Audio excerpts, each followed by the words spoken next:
Pak Hakim, saya udah 3 bulan di penjara Pak Hakim, mengenes, sengsara Pak Hakim.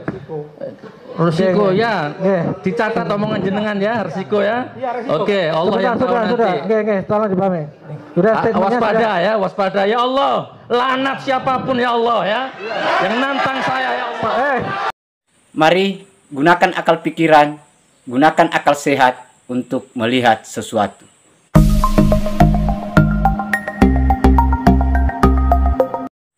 Assalamualaikum warahmatullahi wabarakatuh.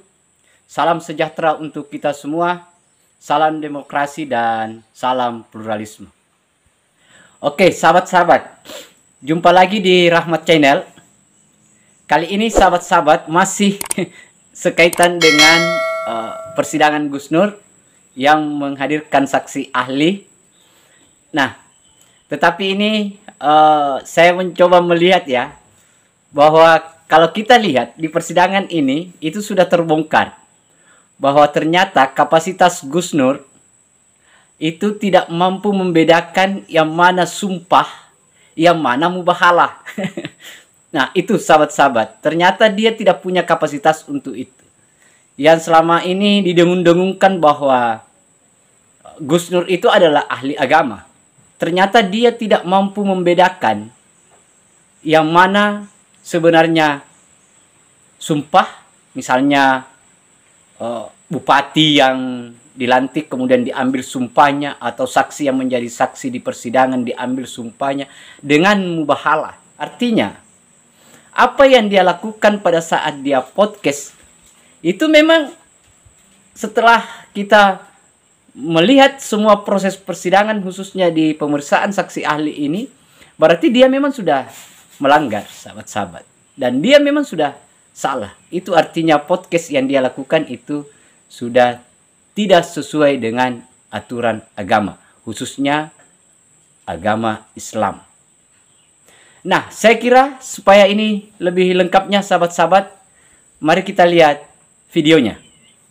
Bagaimana Pak Kiai bisa menganggap mubahalah yang saya lakukan ini urusan duniawi? Pripun itu Pak Kiai? Saya mohon pencerahan. Oh enggak.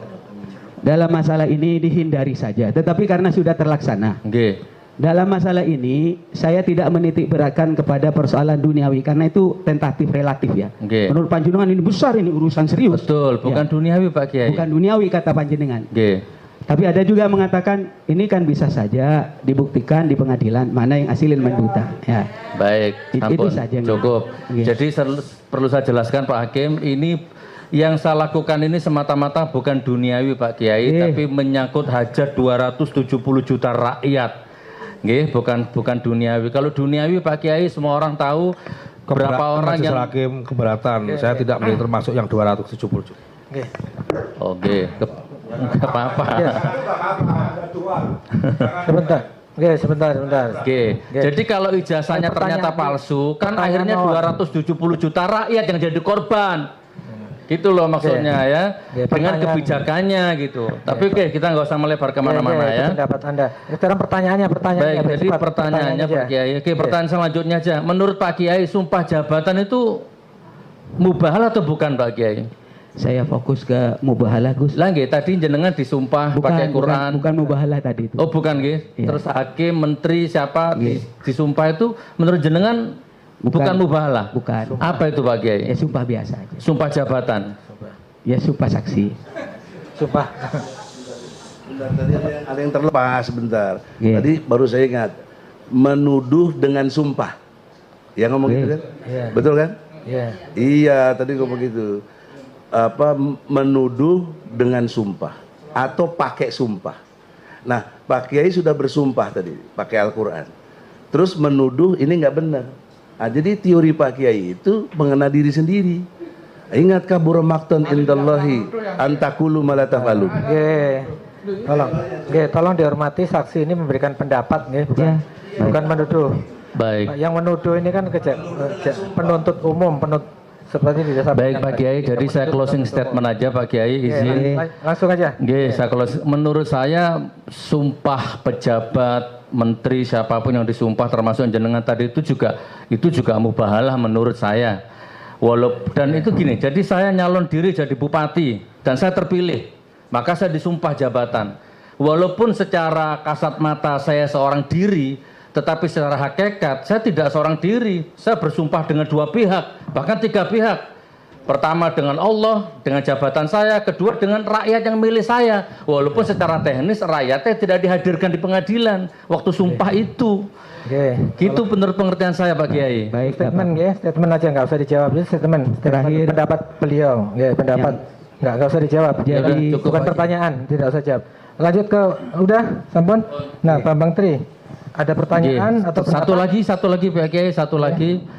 Karena ini serius Pak Kiai, saya membuka peluang untuk siapapun, bukan berarti saya takabur, saya tidak menodai agama, saya tidak menista agama, saya takut menodai agama, tapi kalau masih detik ini ada yang maksa menuduh saya menodai agama, monggo, biar sah dua pihak, monggo siapa berani mubahalah dengan saya, siapa saja.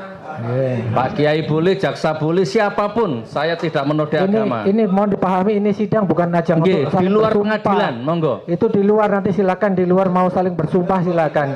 Ini persidangan tidak mengizinkan untuk bermubahalah di sini, ya. Katanya selalu di depan pengadilan Pak Hakim, ya. Jadi Kadi tadi dibilang Pak Yai Kadi ya. Di depan hakim. Makanya lebih baik sekarang di depan hakim, monggo. Siapa yang berani mubahalah sama saya? Saya tidak menodai agama. Tolong dipahami, ini ruang sidang bukan untuk ruang bersumpah, ya. Saya udah 3 bulan di penjara Pak Hakim, mengenes sengsara Pak Hakim.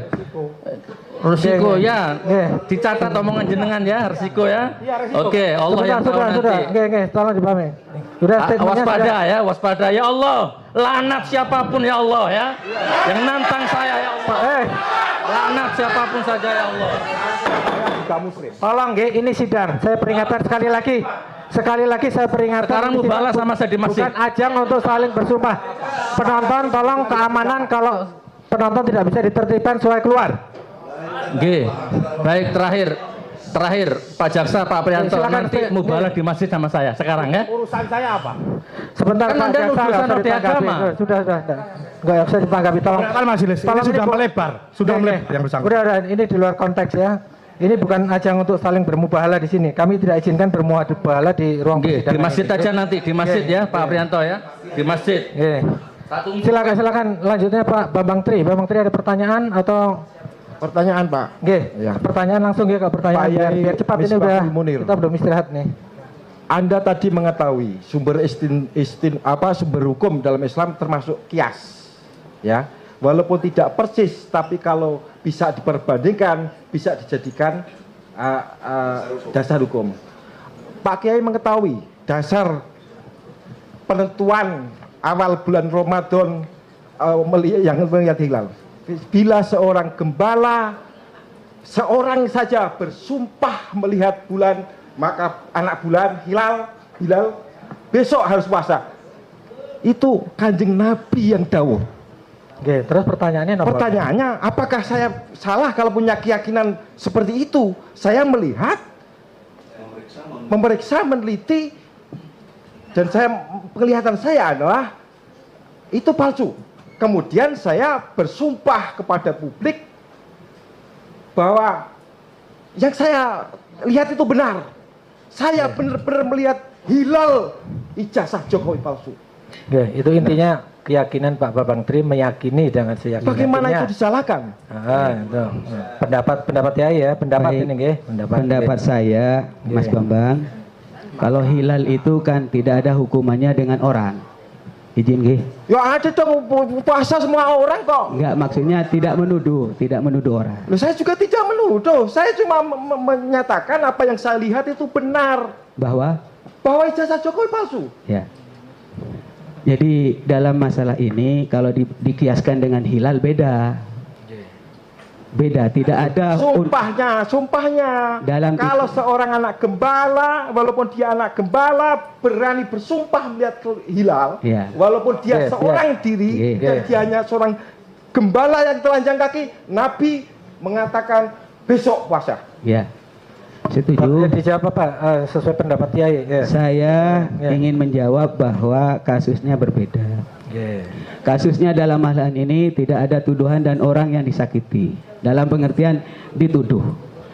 Kalaulah salah, tidak ada implikasi berkaitan dengan misalnya orang itu akan tercemar namanya dan sebagainya. Itu soal ijtihadiyah. Nah, kita sudah lihat videonya, sahabat-sahabat ya. Nah, ternyata sudah jelas bahwa apa yang disampaikan oleh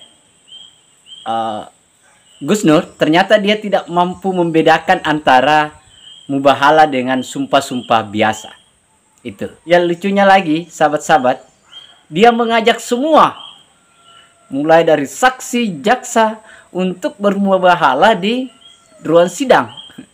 Dan malah menantang jaksa untuk bermubahalah di masjid. Padahal sudah jelas bahwa apa yang dia lakukan itu adalah bukan mubahalah. Mubahalah yang menurut pikiran dia. Nah, itu kelirunya sahabat-sahabat. Sehingga dia merasa bahwa apa yang dilakukan di podcast itu adalah mubahalah. Makanya belajar dulu sebelum melakukan sesuatu. Atau berguru dululah. Supaya tidak tersesat jalan. Karena dampaknya itu seperti ini. Akhirnya apa? Gus Nur meradang, merasa tersiksa, merasa teraniaya. Nah, itu dampaknya karena tidak mau belajar dulu. Nah, saya kira itu sahabat-sahabat. Akhir kata dari saya, Assalamualaikum warahmatullahi wabarakatuh. Salam demokrasi, salam pluralisme, NKRI harga mati.